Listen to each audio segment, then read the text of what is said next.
பாகம் 6 முட்டை உற்பத்தி மற்றும் ஆவண பராமரிப்பு. இந்த பாகத்தில் முட்டை உற்பத்தி சார்ந்து பயன்படுத்தப்படும் சில முக்கிய சொற்களை பற்றியும் ஆவண பராமரிப்பின் அவசியம் பற்றியும் பார்ப்போம். முட்டை உற்பத்தி செய்ய ஆகும் செலவு, பண்ணையில் இடப்படும் முட்டைகளின் எண்ணிக்கை ஆகிய இரண்டுக்குமான விகிதாச்சாரத்தை உற்பத்தி திறன் என்கிறோம்.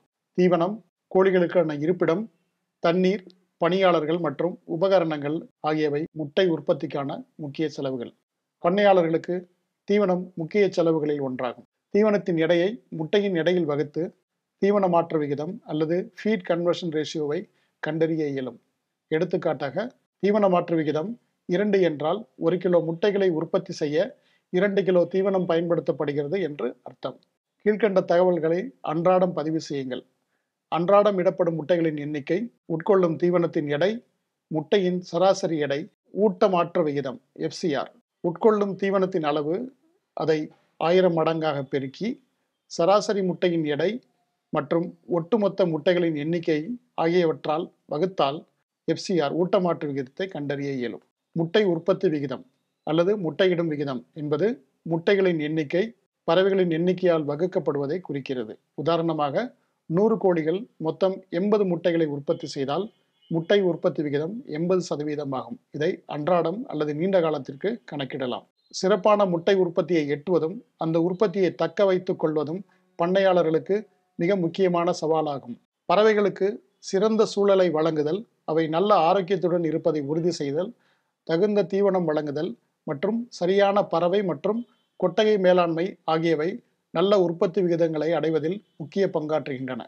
பறவைகள் வயதாகும் போது முட்டை உற்பத்தி விகிதம் குறைய துவங்குகிறது மற்றும் கோழிகளின் இனத்தை பொறுத்து இந்த விகிதம் மாறுபடும் மற்றும் பறவைகள் எவ்வாறு பராமரிக்கப்படுகின்றன என்பதை பொறுத்தும் மாறுபடும். பறவைகள் 27 முதல் 30 வாரங்கள் வயதை எட்டும் போது அதிகபட்சம் அல்லது உச்ச உற்பத்தியை பொதுவாக அடையும். இந்த காலத்திற்கு பிறகு முட்டையிடும் விகிதம் குறைய தொடங்கும். சரியான பறவை மேலாண்மை, கொட்டகை மேலாண்மை மற்றும் முறையான தீவனம் வழங்குவதன் மூலமாக கூண்டற்ற அமைப்புகளில் உச்சகட்டமாக 90%க்கும் அதிகமான முட்டை உற்பத்தி விகிதங்களை அன்றாடம் அடைய முடியும். முட்டை உற்பத்தி விகிதத்தை அதிகரிக்கவும் உற்பத்தி திறனை மேம்படுத்தவும் பின்வரும் வழிமுறைகளை பின்பற்றவும். முட்டை பெட்டிகளில் இடப்படும் முட்டைகளின் எண்ணிக்கையையும் தரையில் இடப்படும் முட்டைகளின் எண்ணிக்கையையும் தனித்தனியாக பதிவு செய்யவும். இவ்வாறு செய்வதன் வழியாக மந்தையில் வெவ்வேறு வயதுடைய கோழிகள் இயல்பாக இடும் முட்டைகள் எவ்வளவு என்பதை புரிந்து கொள்ள இயலும். முட்டைகளின் எண்ணிக்கை குறைவாக இருந்தால் அல்லது தரையில் இடப்படும் முட்டைகளின் எண்ணிக்கை வழக்கத்திற்கு மாறாக அதிகமாக இருந்தால் கோழிகளுக்கு ஏதோ பிரச்சனை என்பதை புரிந்து கொண்டு அதற்கான நடவடிக்கைகளை மேற்கொள்ள வேண்டும். இறக்கும் பறவைகளின் எண்ணிக்கையை அன்றாடம் பதிவு செய்யுங்கள். அப்போதுதான் கொட்டகைக்குள் இருக்கும் பறவைகளின் எண்ணிக்கை தெரிய வரும். முட்டைகளின் எண்ணிக்கையை இவ்வாறு பதிவு செய்தால் அன்றாடம் முட்டையிடும் விகிதத்தை துல்லியமாக கணக்கிட இயலும். இத்துடன் நீர் அருந்துவதையும் கண்காணிக்கவும். கூண்டற்ற கோழி வளர்ப்பு முறையில் நீர் தீவன விகிதம் வெள்ளை கோழிகளுக்கு 1க்கு 6 அல்லது 7 மடங்கு, பழுப்பு நிற கோழிகளுக்கு 1க்கு 7 அல்லது 8 மடங்கு. இந்த விகிதத்தில் தடுமாற்றம் நிகழ்ந்தால் உடல்நலக் கோளாறுகள் அல்லது கருவிகள் சரியாக இயங்கவில்லை என்று அர்த்தம். இது முட்டை உற்பத்தியை வெகுவாக குறைத்துவிடும்.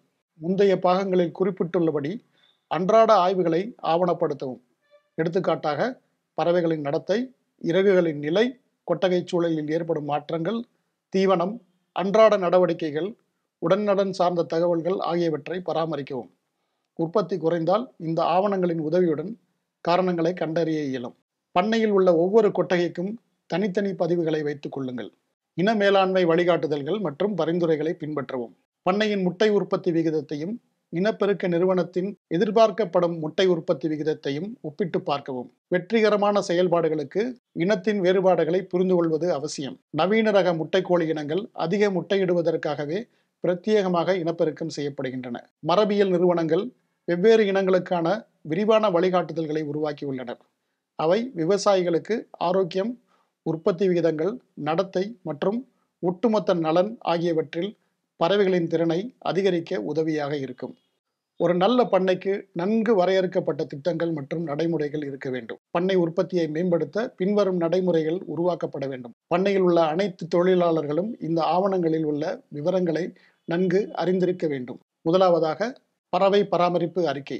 கொட்டகை சூழல், பண்ணையின் அன்றாட நடவடிக்கைகள், கொட்டகை மற்றும் உபகரணங்களின் அளவு, தள அமைப்பு. இதில் முட்டை பெட்டிகள், தீவன கலன்கள், குடிநீர் கலன்கள், அமரும் இடங்கள் ஆகியவை அடங்கும். எவ்வகையான செறிவூட்ட பொருட்கள் வழங்கப்படுகின்றன, அவை மாற்றப்பட வேண்டிய கால அளவு, முட்டை சேகரிக்கும் செயல்முறை, எடுத்துக்காட்டாக எந்த நேரத்தில் முட்டை சேகரிக்கப்பட வேண்டும், எவ்வாறு சேகரிக்கப்பட வேண்டும் என்பன. கொட்டகையில் வெப்பம் அதிகமானால் அல்லது குறைந்தால் எடுக்க வேண்டிய நடவடிக்கை, நீங்கள் வைத்திருக்க வேண்டிய இதர பதிவுகள் மற்றும் பதிவுகளை பராமரிக்கும் நபர்களின் பட்டியல் ஆகியவை அந்த அறிக்கையில் இடம்பெற வேண்டும். இரண்டாவதாக, கால்நடை சுகாதார திட்டம். இந்த செயல்முறை கால்நடை மருத்துவருடன் கலந்தாலோசித்து உருவாக்கப்பட வேண்டும். மேலும் பறவைகள் நோய்வாய்ப்பட்டால் கொடுக்கப்படும் தடுப்பூசிகள் அல்லது மருந்துகளின் விவரங்களை இதில் இடம்பெறச் செய்ய வேண்டும். நோய்வாய்ப்பட்ட காயமடைந்த பறவைகள் எவ்வாறு கவனிக்கப்படுகின்றன அல்லது எப்படி கருணை கொலை செய்ய வேண்டும், அதை நாம் மற்றொரு பாகத்தில் விரிவாக காண்போம். மற்றும் பண்ணையில் நோய் தொற்று ஏற்பட்டால் என்ன செய்வது போன்ற விவரங்கள் இதில் இடம்பெற வேண்டும். உற்பத்தியின் வெவ்வேறு அம்சங்கள் சார்ந்த தகவல்களை இன மேலாண்மை வழிகாட்டிகளில் இருந்து பெற்றுக்கொள்ளலாம். உங்களுக்கான திட்டங்களையும் செயல்முறைகளையும் வகுக்கும் போது இந்த மேலாண்மை வழிகாட்டிகளின் பரிந்துரைகளின் அடிப்படையில் வகுத்துக் கொள்வது அவசியம். இந்த பாகம் இத்துடன் முடிவடைந்தது. மீண்டும் அடுத்த பாகத்தில் சந்திப்போம். நன்றி, வணக்கம்.